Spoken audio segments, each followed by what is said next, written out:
le moment du départ approche. Nervosité, inquiétude et euphorie saturent l'atmosphère.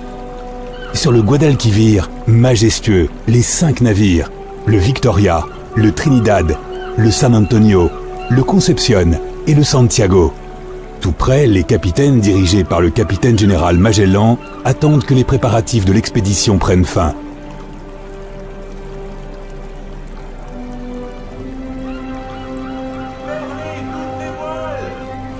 20 septembre 1519. Les 5 navires et nous, les 247 hommes, partons pour l'inconnu. Nous avons l'espoir de revenir, mais aucune certitude.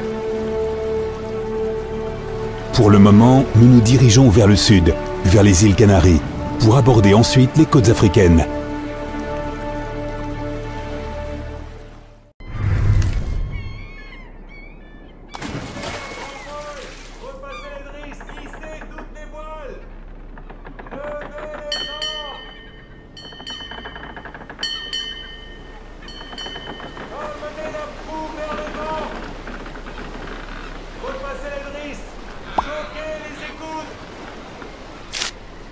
Octobre 1519.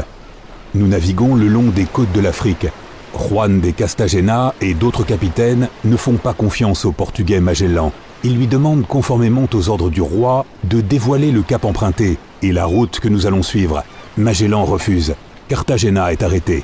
La colère gronde.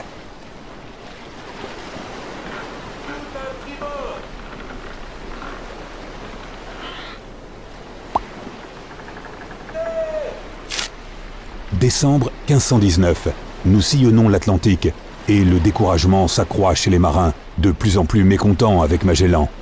20 novembre 1519, enfin nous apercevons la terre. Le moral des hommes remonte. 2 mois après avoir quitté Séville, nous sommes face à la côte brésilienne, cap de Saint-Augustin. Nous continuons vers le sud en longeant le littoral.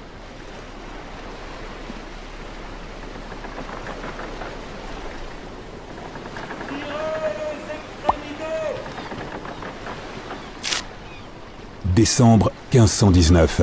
Contre l'avis de Cartagena et de plusieurs autres capitaines, Magellan fait exécuter Anton Salamon, maître du Victoria, pour sodomie. Les semaines suivantes, la rumeur enfle contre le capitaine général. Parmi les marins, beaucoup ont du mal à oublier l'exécution, et Magellan refuse toujours de dévoiler l'itinéraire.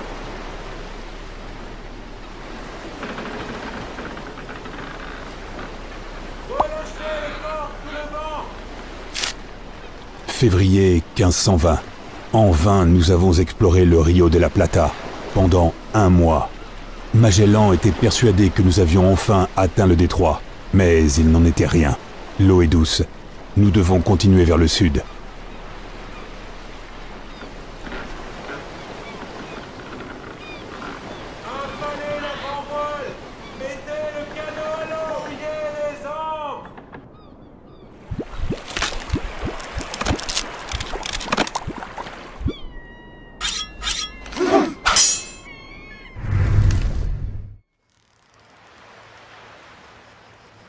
Mars 1520.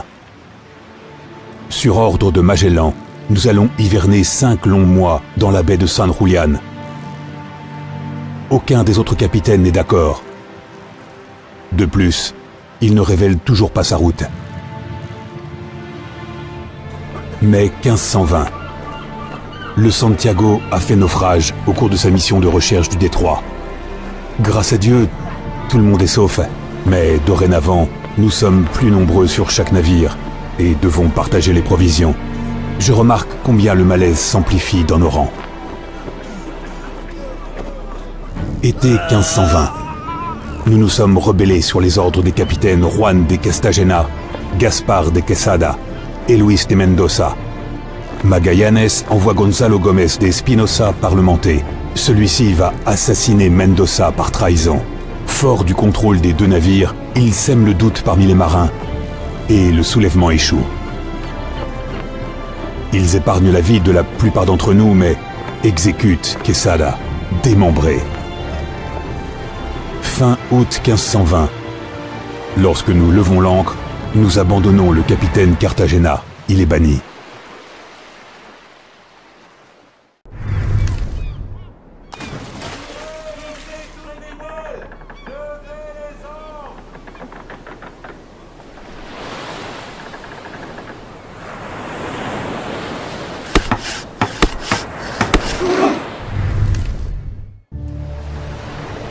octobre 1520. Nous avançons au large du cap que notre capitaine général a baptisé Cap des 11 000 Vierges. Sur la rive sud, nous voyons d'innombrables feux allumés par les indigènes. Magellan nomme l'endroit la Terre de Feu. Nous nous séparons pour tenter de trouver un itinéraire dans le dédale de canaux et de montagnes. Le San Antonio ne reviendra pas. Inquiets, nous cherchons des restes de naufrages dans les canaux proches. Aucune trace. Nous devons continuer. Le capitaine général laisse des indices derrière lui dans l'espoir que le San Antonio pourra nous suivre. Peut-être Esteban Gomez, son pilote, a-t-il finalement décidé de se mutiner. À la fin novembre 1520, nous atteignons l'océan baptisé Pacifique par Magellan.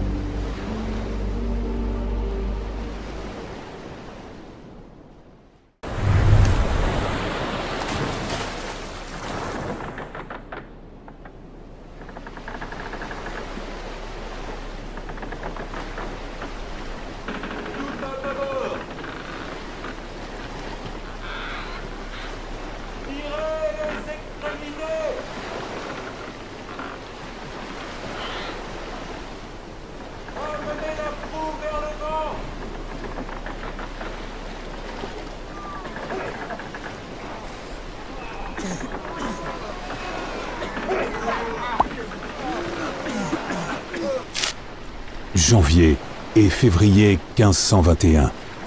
Cette mer semble interminable. Les rares biscuits qui nous restent sont en poussière et pleins de verre. La sciure et le cuir sont au menu, et les rats se monnaient au prix d'un festin. Un demi-ducat. Le scorbut enflamme les gencives des marins avant de les oxyre. Nous avons déjà jeté trop de corps par-dessus bord. Je ne suis pas sûr que nous voyions le bout un jour.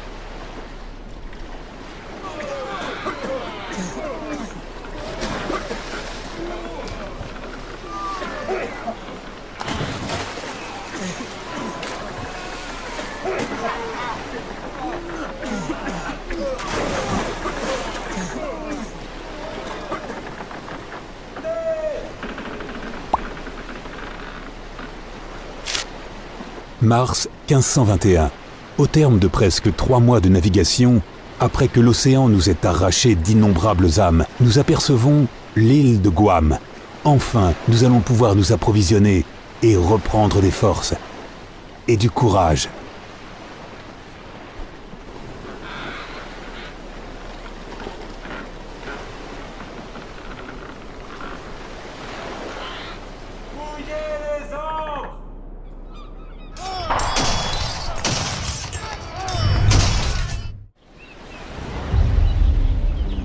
Avril 1521. Le roi de Sébu et son peuple ont été christianisés malgré les ordres du roi. Encouragé par ce succès, Magellan persiste et veut christianiser d'autres villes de la région. Nous partons en campagne contre le roi Lapu-Lapu de Mactan, ennemi du roi de Sébu. Nous avons perdu la bataille qui en résulte. Certains d'entre nous en réchappent, mais pas notre capitaine. Magellan meurt au combat.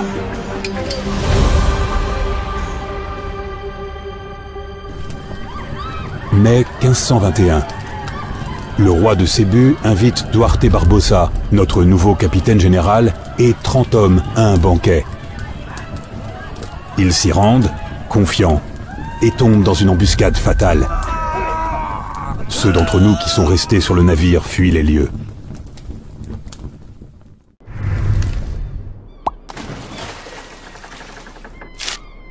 Mai 1521. Les morts ont été si nombreux pendant le voyage que nous ne sommes plus assez d'hommes pour gouverner les 3 navires. Il n'y a qu'une solution, mettre le feu au Concepción. Avec 2 navires et 107 membres d'équipage, Juan López de Carvalho, notre nouveau capitaine général, choisit de se rendre vers d'autres îles et de renoncer au plan original, les Moluques.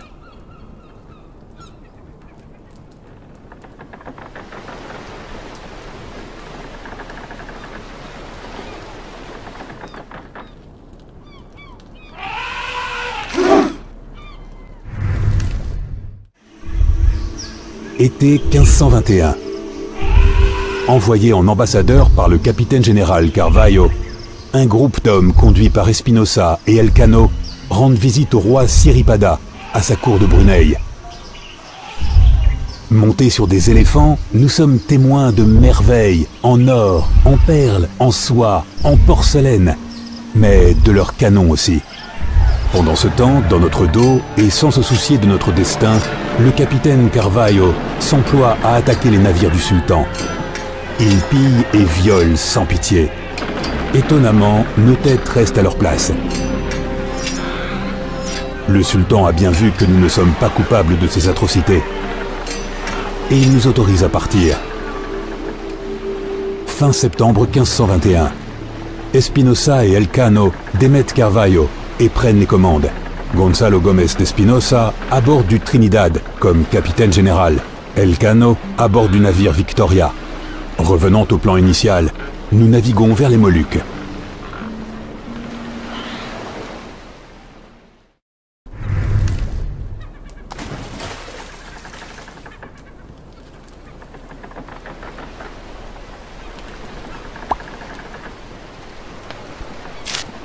Novembre 1521. Les îles aux épices, véritable but de notre grande entreprise. Nous avons découvert une voie alternative qui y mène. Les cales sont pleines de clous. Au moment de lever l'ancre, nous constatons que le Trinidad prend l'eau. Il doit être réparé.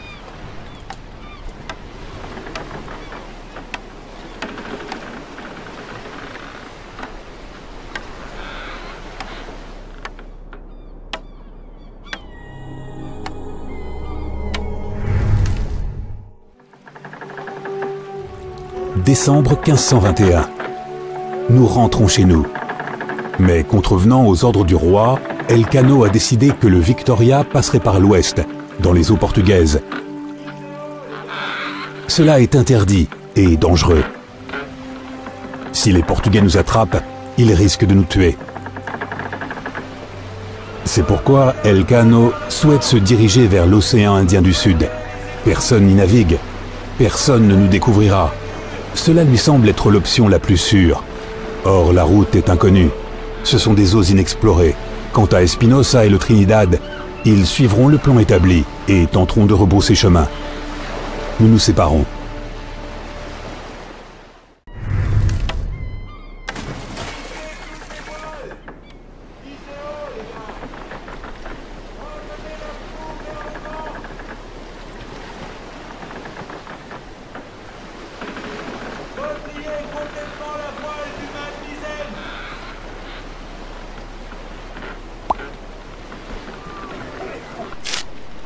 Mars 1522. Nous avons quitté Timor il y a des semaines. La mer, et rien que la mer. Partout, dans les 4 directions. Pas une voile. Au milieu de nulle part, nous découvrons une île. Elle est inaccessible, entourée de falaises. Nous devons continuer. Pas moyen de faire escale.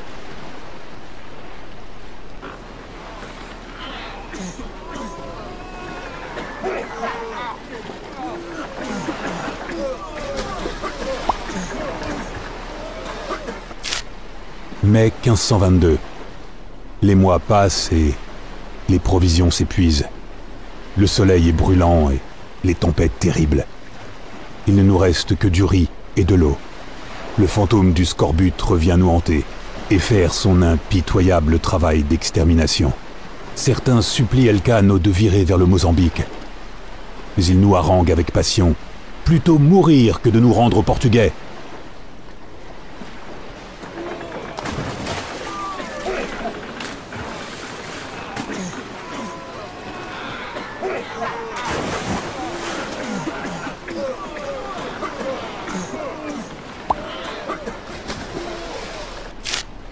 Mai et juin 1522. Toujours pas d'escale possible. Après avoir passé le cap de Bonne-Espérance, nous nous dirigeons vers le nord, par l'Atlantique. En vain, nous cherchons un refuge où nous approvisionner, sans que les Portugais ne nous découvrent.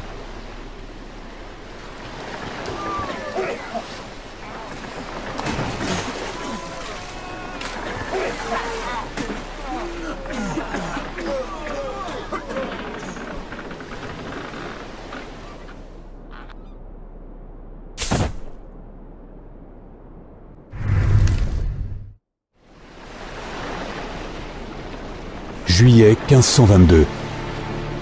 Nous ne nous sommes pas arrêtés depuis des mois et pas moyen de s'approvisionner. Nous n'avons plus ni nourriture ni eau. Nous continuons vers le nord en suivant la côte africaine. Nous sommes toujours dans des eaux portugaises. Sur le point de périr, nous décidons de faire escale au Cap-Vert et de tromper les Portugais. Nous convenons de leur dire que, venant d'Amérique, une tempête nous a entraînés jusque-là. Au début, ils nous croient et nous autorisent à nous approvisionner. Nous chargeons un peu de riz. Mais, très vite, ils nous découvrent. Nous devons fuir et abandonner 13 hommes à terre. Nous ne savons pas ce qu'il adviendra d'eux. Nous poursuivons notre route, cap au nord-ouest.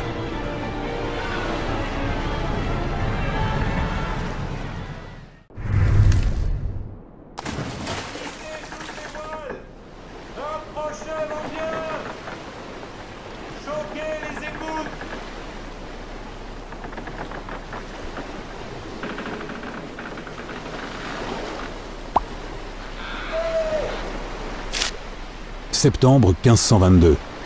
À la recherche de vents favorables, nous avons dû naviguer jusqu'aux Açores. Aujourd'hui, elles sont loin derrière. Un tremblement parcourt mon corps. Les larmes coulent sur mon visage. Au loin, le cap Saint-Vincent.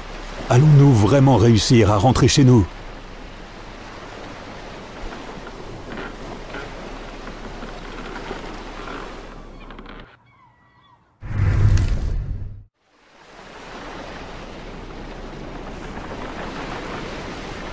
« 6 septembre 1522. 3 ans après notre départ, nous amarrons à Sanlúcar. Sur les 247 hommes, nous ne sommes que 18 à être revenus, faméliques, épuisés, mais vivants. Nous découvrons également que le San Antonio n'a pas coulé. Esteban Gomez, qui s'était insurgé, était rentré depuis longtemps.